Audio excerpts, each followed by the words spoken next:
Good morning to all of you. छात्रों, पिछले class में मैंने आपको इंडिफरेंस कर्व कंप्लीट किया था, उसकी कैरेक्टरिस्टिक्स, मीनिंग, उसका टेबल, MRSXY, विभिन्न बिंदुओं पर अपन ने विस्तार से चर्चा की।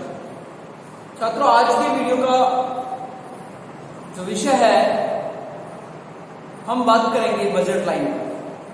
इंडिफरेंस कर्व से आगे वाला जो भाग है बजट लाइन, हमारा बजट रेखा, जिसे कीमत रेखा, मूल्य रेखा आदि नामों से जाना जाता है। और बजट रेखा किसे कहते हैं, किस प्रकार से इसके स्लोप को हम निकालेंगे, वो सारी चर्चाएं हम आज के इस वीडियो में करेंगे आपसे। तो अपना विषय है budget line, budget Rekha, B to B C budget line. देखिए छात्रों, कीमत रेखा का यह मतलब होता है उपभोक्ता अपनी आय तथा बाजार में प्रचलित दो वस्तुओं की कीमत के दिए होने पर उन वस्तुओं के जिन संयोगों को खरीदता है, ऐसे संयोगों को मिलाने वाली रेखा बजट रेखा कहलाती है। इसमें जो मुख्य रूप से जो बात की गई है, उसमें उपभोक्ता की इनकम दी हुई है, बाजार में दो वस्तुओं की कीमत दी हुई है, और इनकम के दिए होने पर और कीमत के दिए होने पर उपभोक्ता जिन जिन बिंदुओं को, जिन जिन संयोगों को बाजार में से खरीदता है उस बजट के दौरान, ऐसे बिंदुओं को या ऐसे संयोगों को मिलाने वाली रेखा बजट रेखा कहलाती है। छात्रों, बजट रेखा को मूल्य रेखा भी कहते हैं और कीमत रेखा भी कहते हैं। बजट रेखा का जो ढाल होता है PX/PY, उसकी भी हम आगे चर्चा इसमें करेंगे, क्योंकि ढाल से हम उपभोक्ता के संतुलन को विकसित करेंगे यहाँ। तो सबसे पहले इसके मीनिंग को आपको क्लियर करना है कि बजट रेखा जो है वो उपभोक्ता की आय और दो वस्तुओं की कीमत के दिए होने पर उपभोक्ता उस आय से उन वस्तुओं के जिन संयोगों को खरीदेगा, ऐसे संयोगों को मिलाने वाली रेखा क्या कहलाती है छात्रों? बजट रेखा कहलाती है। जैसे आप देखिएगा, मैं यहां इक्वेशन ले रहा हूं, Px गुणा x प्लस Py गुणा y बराबर i equal marginal liquidity law में भी हमने इस कंडीशन को पढ़ा है। बजट प्रतिबंध के तौर पर मैंने वर्डिंग के अनुसार उस को आपको एक्सप्लेन किया था। आज यहां भी आपको इस बात को ध्यान रखना है कि जो बजट रेखा का जो समीकरण बनता है वो इस प्रकार से बनता है, Px गुणा x प्लस Py गुणा y बराबर i। इनका मीन्स क्या होगा? Px का मतलब है x वस्तु की कीमत, x का मतलब है x वस्तु, Py का मतलब यहां y वस्तु की कीमत, y का मतलब है y वस्तु। दोनों वस्तुओं के कीमत और मात्रा के गुणांक का जोड़, दोनों वस्तुओं के कीमत और मात्रा के गुणांक का जोड़ उपभोक्ता की आय के बराबर होना चाहिए। और इस आय में, इस बजट में उपभोक्ता जो विभिन्न प्रकार के संयोगों को क्रय करेगा, उन सारे संयोगों को मिलाने वाली रेखा बजट रेखा, कीमत रेखा या मूल्य रेखा कहलाती है। जैसे यहां हम उदाहरण लें कि बाजार में किसी वस्तु की कीमत 10 रुपए है, पहली वस्तु की कीमत 10 रुपए है और आप इसकी 2 इकाई खरीद रहे हैं, दूसरी वस्तु की कीमत 20 रुपए है और आप यहाँ 4 इकाई खरीद रहे हैं और आपकी इनकम 100 रुपए। यह आपका बजट फुलफिल होगा है। आपके पास इनकम जो है वो 100 रुपए है और उस 100 रुपए में आपको ये भी पता है कि बाजार में एक्स वस्तु जो है वो 10 रुपए में आ रही है, वाई वस्तु जो है वो 20 रुपए में आ रही है। ऐसी स्थिति में आप एक्स वस्तु की 2 इकाई खरीद रहे हैं, वाई वस्तु की आप 4 इकाई खरीद रहे हैं और उस स्थिति में आप अपने बजट को पूरा कर रहे हैं। तो इस बजट में इसके अलावा और भी अन्य सहयोग बन सकते हैं। इस बजट में उपभोक्ता के सामने ऐसे और भी सहयोग बन सकते हैं। वो हो सकता है कि एक्स की 3 इकाई ले रहा हो सकता है वो वाई की 4 की जगह 2 इकाई ले रहा हो। अन्य प्रकार के जो सहयोग बनेंगे इस बजट के दौरान, और सहयोग यहां विभाजित नहीं होने चाहिए, गुणाकार सहयोग होने चाहिए। ऐसी स्थिति में हम टेबल के माध्यम से समझेंगे। देखिए छात्रों, हम 4 कॉलम बना रहे हैं। पहला कॉलम है अपना संयोग, दूसरा x वस्तु, तीसरा y वस्तु और चौथा है बजट। आपकी आय भी कर सकते हैं आप विभिन्न प्रकार के सहयोग ले सकते हैं। x वस्तु की कीमत जो है बाजार में वो 10 रुपए और y वस्तु की जो कीमत है बाजार में 20 रुपए है और आपकी जो आय है बाजार कुल वो है 100 रुपए। इसमें क्या क्या सहयोग हो सकता है उन पर अपन चर्चा कर रहे हैं। तो सहयोग ए में स्थिति हो सकती है कि यदि आप अपने संपूर्ण बजट को x वस्तु पर ही खर्च करें, आप 100 रुपए को आप x वस्तु पर खर्च करें, y पर नहीं करें, तो ये सहयोग हो सकता है आपका।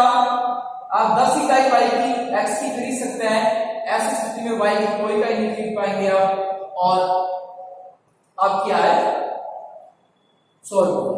छात्रों एक कॉलम होगा बना सकते हैं, इसमें आप इसके सहयोग को इस प्रकार बना सकते हैं x की 10 और y की 0। एक चांस तो ये हो रहा है। दूसरा चांस क्या हो सकता है, बी बिंदु पर अपन लें तो यहां 8 इकाई हम x की खरीदें, 80 रुपए हम x पर खर्च कर रहे हैं, अब 20 रुपए जो हमारे पास बचता है तो 1 इकाई हम y की खरीद सकते हैं, कुल मिलाकर हम 100 रुपए खर्च कर रहे हैं। तो यहाँ 8/1 का सहयोग भी बन सकता है, 8/1। तीसरा सहयोग इसमें सी बन सकता है जिसमें आप 6 इकाई x की खरीदें, 2 इकाई आप y की खरीदें, 100 रुपए खर्च करें आप यहां पर, ये बन जाएगा 6/2 का सहयोग। फिर डी सहयोग आप ले सकते हैं, 4 इकाई आप x की खरीदें, 3 इकाई आप y की खरीदें, 100 रुपए खर्च करें आप, तो यहां 4/3 का सहयोग आपका बन सकता है। एक बंडल आपका 4/3 का बन सकता है। फिर आप ई सहयोग लें, 2 इकाई आप x की खरीदें, 4 इकाई आप y की खरीदें, 100 रुपए आप खर्च कर रहे हैं, तो 2/4 का सहयोग यहां बन सकता है। और एफ सहयोग यदि आप लेते हैं तो आप 0 इकाई x की खरीदें, 5 इकाई y की खरीदें, 100 रुपए 0/। इस प्रकार से तालिका का जो हमने निर्माण किया है छात्रों यहां, इसके माध्यम से आप समझ सकते हैं कि आपके इस बजट में आप इस प्रकार के सहयोगों को प्राप्त कर सकते हैं। और ऐसे सहयोगों को मिलाने वाली जो रेखा, इन सहयोगों को जब हम डायग्राम पर लेकर जाएंगे और डायग्राम पर जब उसको लाइन को ड्रॉ करेंगे तो वो लाइन जो बनेगी वो बजट लाइन या कीमत रेखा या मूल्य रेखा के नाम से जानी जाएगी। तो यहां देखिए, जैसे मैं ग्राफ के माध्यम से आपको बताऊं तो आप ध्यान दीजिएगा, हमने ये ग्राफ बनाया है, इसमें हम x अक्ष पर x वस्तु को ले रहे हैं, x अक्ष पर x वस्तु और y अक्ष पर हम y वस्तु को ले रहे हैं। अब छात्रों यहां पैमाना डिफाइन कर लें, आप अपने हिसाब से पैमाना बना ले। आप 1-1 इकाई या 2 इकाई 1 सेंटीमीटर बराबर आप ले सकते हैं।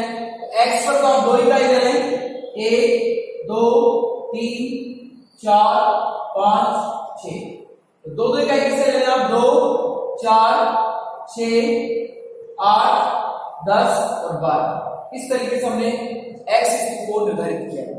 आप 1 इकाई इस पर y एक्स पर ले लें, आप 1 सेंटीमीटर बराबर 1 इकाई, 1 2 3 4 5।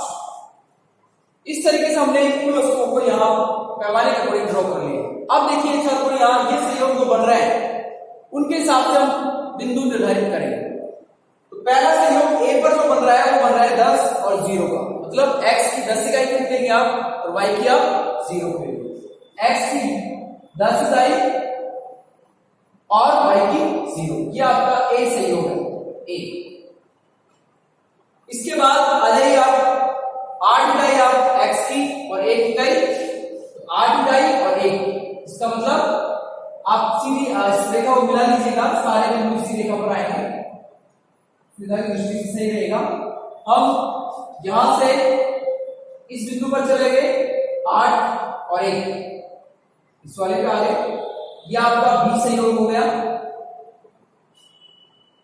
फिर हम आ जाते हैं 6 और 2 पर, x की 6 इकाई और y की 2 इकाई। तो ये x की 6 इकाई हो जाएगी और y की 2 इकाई हो जाएगी। इस बिंदु को हम ले लेंगे, इस तरीके से मिला दीजिएगा। ये आपका C से योग हो गया, ये वाला बिंदु आपका C से योग हो गया। फिर आप D पर चलिए, 4x की और 3y की। ये 4x की इस तरीके से और 3y की, ये आपका D से योग हो गया। फिर आ जाइए आप E से योग पर 2x की और 4y की, 2x की और 4y की, इस तरीके से ये आपका E से योग हो गया। और 0x की और 5 इकाई y की, F से। तो छात्रों यहां बजट लाइन में आपको यही बताया गया है कि उपभोक्ता की आय भी हुई होती है और उपभोक्ता को बाजार में उसकी 2 वस्तुओं की कीमत का ज्ञान होता है, और उस कीमत पर उस आय से उपभोक्ता जिन जिन बिंदुओं को क्रैक करने में सफल हो जाता है, सक्षम हो जाता है या उनको क्रैक कर लेता है, ऐसे जो बिंदु बनते हैं उन बिंदुओं को मिलाने वाली जो रेखा बनेगी वो आपकी बजट लाइन बनेगी। तो यहां ये विभिन्न प्रकार के बिंदु आ गए आपका F, E, D, C, E, B और A। इसको आप सीधा इसके लगा के मिला दें, सीधी रेखा का निर्माण होगा, समांतर से परिवर्तन हुआ है, तो इसे कहा जाएगा बजट रेखा या कीमत रेखा। क्या बोला जाएगा? बजट रेखा या कीमत रेखा, या आपकी बजट रेखा। तो छात्रों यहां बजट रेखा में आपको उसका मीनिंग, उसकी तालिका, उसका चित्र, 3 बातें उससे सीखनी है। इसके बाद हम आगे की बात करेंगे, इसमें वो बात करेंगे बजट रेखा का ढाल। बजट रेखा जो होती है, कीमत रेखा, उसका ढाल कैसे निकालते हैं। तो पूर्व के गणितीय अध्ययन में आपने सीखा होगा कि किसी भी स्थिति का जो ढाल निकालते हैं हम, उसमें लंब बटे आधार का प्रयोग करते हैं। लंब अक्ष y अक्ष होता है, वर्टिकल इसका अक्ष होता है, और जो हॉरिजॉन्टल होता है वो x अक्ष होता है, उसको आधार कहा जाता है। ये हमारा आधार बनता है और ये लंब बनता है, और ये सामने वाली भुजा जो होती है ये कर्ण बनती है। तो जहां भी आप जिस भी स्थिति में ढाल निकालेंगे उसका, तो हम लंब बटे आधार की बात करते हैं। तो यहां इसी के माध्यम से हम कीमत रेखा का ढाल जनरेट करेंगे। तो देखिए छात्रों, यहां सामान्य वे में ढाल बराबर जो होता है वो होता है लंब बटे आधार। रेखा चित्र में जो लंब है वो OY दूरी है और OX इसका आधार है, तो स्लोप बराबर हो जाएगा OY दूरी बटे OX। अब छात्रों यहां चूंकि इस कीमत रेखा का ढाल निकाल रहे हैं अपन, इसलिए OY दूरी जो है वो किसके बराबर है? OF के बराबर है। किसके बराबर है? OF। स्लोप बराबर हो जाएगा OF अपॉन OA, ये आधार हो जाएगा इसका OA। अब आप देखिए जो F पॉइंट है, कि F पॉइंट हमने कैसे निकाला है? F पॉइंट हमने निकाला है कि जो हमारी इनकम है I, ये वाली है, जो समीकरण मैंने आपको लिखा था Px गुणा x प्लस Py गुणा y बराबर I। इस इनकम में जब हम y वस्तु की कीमत का भाग देते हैं तो ये स्थिति आती है। जैसे आपने अपनी इनकम को कितना माना? 100 रुपए माना, और y वस्तु की कीमत कितनी मानी? 20 रुपए। तो 20 रुपए का 100 रुपए में आप भाग देंगे तो कितना आ जाएगा? 5 इकाई। 5 इकाई का बिंदु आ गया है। F बिंदु को कैसे प्राप्त किया है आपने? F बिंदु को प्राप्त किया है I अपॉन Py से। ऐसे ही छात्रों प्रत्येक बिंदु को निकाला है हमने। आधार की बात करेंगे तो ये A पॉइंट जो हमारा है ये निकलेगा I अपॉन Px से। ये x वस्तु का 100 में आप 10 का भाग देंगे तो 10 आएगा, तो यहां 10 इकाई को निर्धारित कर रहा है 10 इकाई। तो छात्रों यहां OF जो दूरी है ये बराबर किसके है? I अपॉन Py के। ये OF दूरी किसके बराबर है? I अपॉन Py के बराबर है, और जो OA दूरी है ये किसके बराबर है? I अपॉन Px के।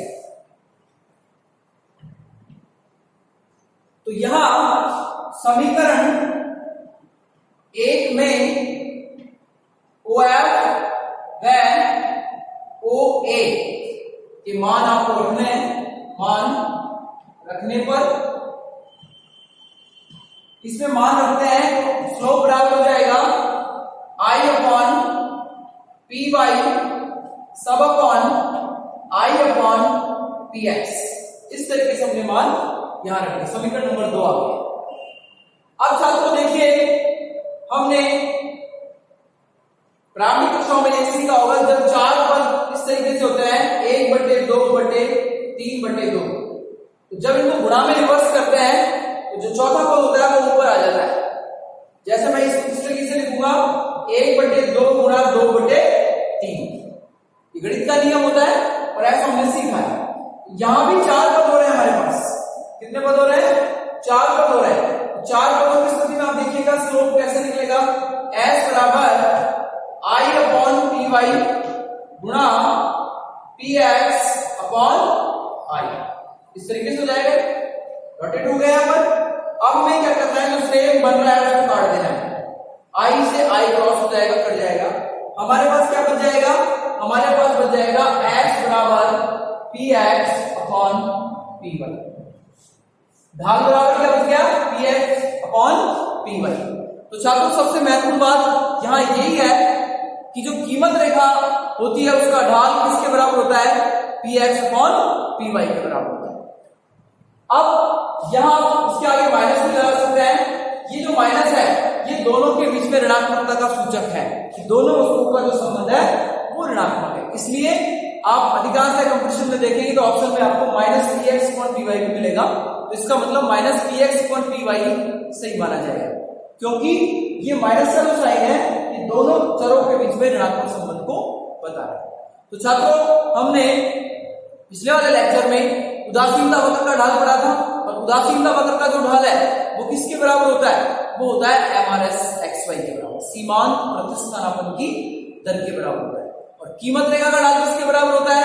Minus P X upon P Y के बराबर। तो ये दोनों प्रकार के ढाल आपको याद रखने होंगे, क्योंकि इन दोनों प्रकार के ढाल से ही हम आगे जाकर उपभोक्ता के संतुलन की बात करेंगे।